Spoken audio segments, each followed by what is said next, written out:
जय माता दी दोस्तों। माता रानी आपकी सारी मनोकामनाएं पूर्ण करें और आप जीवन में खूब सारी तरक्की करें। इसी के साथ आज का जो वीडियो है वो मैं शुरू कर रही हूँ। दोस्तों आज के वीडियो में मैं बात करने वाली हूँ साल 2024 में पुत्रदा एकादशी व्रत जो है वो कब किया जाएगा, साथ ही साथ जो व्रत का पारण का समय है वो क्या रहने वाला है, क्या खाकर हमें व्रत का पारण करना चाहिए और व्रत का जो पारण है वो कब करना चाहिए। आज मैं सारा कुछ बहुत ही डिटेल में इस वीडियो में आप सबको बताने वाली हूँ ताकि आप सबको बहुत ही अच्छे से सारी जानकारी जो है वो मिल जाए और आने वाली पौष पुत्रदा एकादशी व्रत में आप अच्छी तरीके से पूरे नियम से पुत्रदा एकादशी का व्रत कर सकें ताकि उसका पूर्ण फल जो है वो आपको प्राप्त हो सके। मैंने पुत्रदा एकादशी व्रत में संतान प्राप्ति के जो पुत्र प्राप्ति हैं उनके लिए उपाय डाले हैं, साथ ही साथ शुभ मुहूर्त जो है वो भी बताया है और बहुत सारे वीडियो पूजा विधि महत्व के बारे में भी डाले हैं। अगर आपने वो वीडियो नहीं देखे हैं तो एक बार उन वीडियो पे ज़रूर विजिट कीजिए। आज के वीडियो में मैं पारण के बारे में जानकारी जो है वो देने वाली हूँ।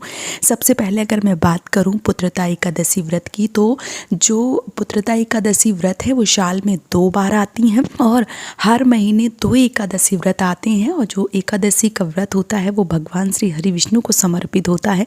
साथ ही साथ एकादशी का व्रत जो है वो प्रत्येक प्राणी को अवश्य रूप से करना चाहिए। ऐसा भी माना जाता है कि अगर पुत्रदा एकादशी व्रत या कोई भी एकादशी व्रत जो है वो हम करते हैं, साल में 24 एकादशी होती हैं और जब खरमास मलमास का जो 1 महीना ज़्यादा होता है तो उसमें 2 और पड़ जाती हैं, मतलब जो 26 एकादशी व्रत है वो करी जाती हैं। जो 24 एकादशी व्रत लोग करते हैं उसमें से कभी कभी क्या होता है कि बहुत सारे लोगों की जो मृत्यु है वो बहुत ज़्यादा भयभीत स्थिति में होती है। बहुत सारे लोग एकादशियों का दान जो है वो उनको कर देते हैं ताकि उनके जो प्राण है वो अच्छे से निकल पाएँ, उनको दान पुण्य जो है वो लग पाए। जो संत महात्मा है वो इस प्रकार से जानकारी जो है वो देते हैं।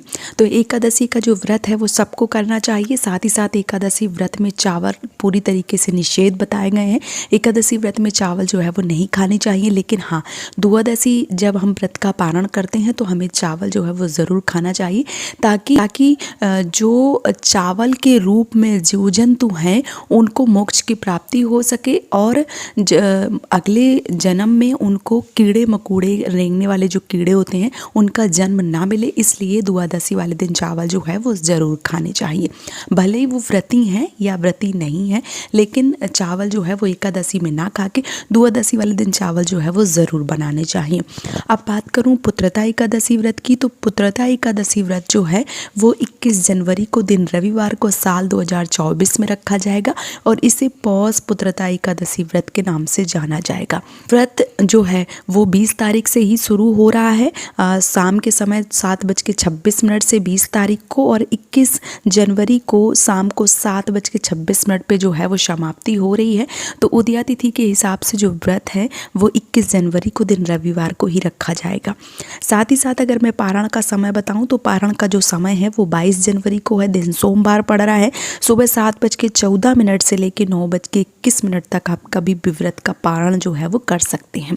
साथ ही साथ एक चीज़ आपको और ध्यान में रखनी चाहिए कि एकादशी व्रत का जब हम पारण करते हैं तो हमें द्वादशी वाले दिन ही व्रत का पारण करना चाहिए, ये सबसे ज़्यादा उत्तम होता है। अब बहुत सारी बहनों के ये भी प्रश्न आते हैं कि दीदी जो व्रत है उसका पारण हमें किस चीज़ से करनी चाहिए। तो देखिए हर एक एकादशी में अलग अलग नियम बताए गए हैं। अगर आप सबको जानना है कि कौन सी एकादशी व्रत में क्या खाकर हमें व्रत का पारण करना चाहिए, अगर आप लोग कमेंट करेंगे तो मैं उस पर भी डिटेल में वीडियो जो है वो बना दूंगी, क्योंकि कभी कभी गाय का दूध, गाय का घी, घृत जो है वो खाकर, कभी आंवला खाकर, बहुत सारे अलग अलग जिस प्रकार से एकादशी होती हैं उसमें पारण का भी अलग अलग समय जो है अलग अलग चीज़ें जो है वो खाकर बताई गई हैं।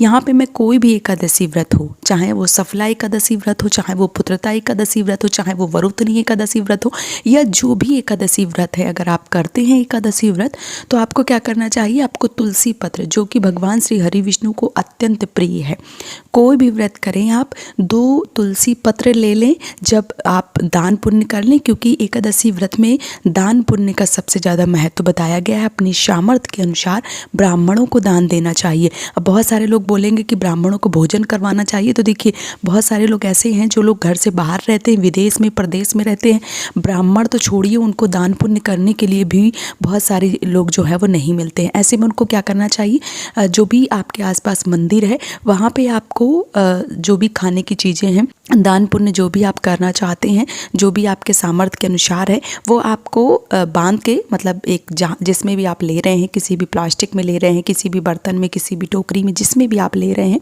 आपको लेके उसी मंदिर में रखाना चाहिए। वहाँ के जो भी पुजारी जी हैं, जो भी पंडित जी हैं, वो उठा लेंगे, भले ही आपको मिले या ना मिले, आपको वहाँ पे रख देना चाहिए। जब कोई नहीं, देखिए जब सुविधाएं नहीं होती हैं तो इस प्रकार से आप कर सकते हैं। बाकी जिनके पास सुविधाएं हैं, जिनको प्रॉपर पंडित जी मिल जाते हैं, तो उनको आप दान पुण्य भोजन करवा सकते हैं। अगर जिनको नहीं मिलते हैं वो मंदिर में दान कर सकती हैं अपनी सामर्थ्य के अनुसार।